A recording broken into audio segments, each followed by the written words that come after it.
How to add your address on Grab. In this video, you will learn the step-by-step guide on how you can add or you can pin your location in the Grab app. If you watch until the end of this video, you will get the complete screen record tutorial in adding your place using the Grab app on your mobile phone. Let's go!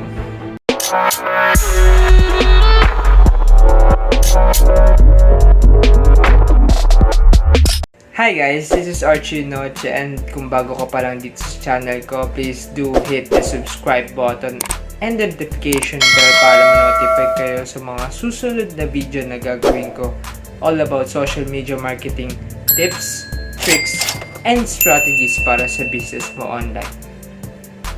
Let's go!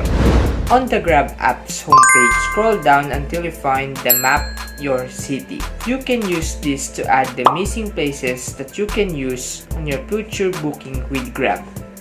Now, I'm going to show you the screen record tutorial on how to do this. Let's go!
Hi guys, this is Archie Noche, and I hope na may natutunan kayo dito sa video na ginawa ko on how to add your location in the Grab app.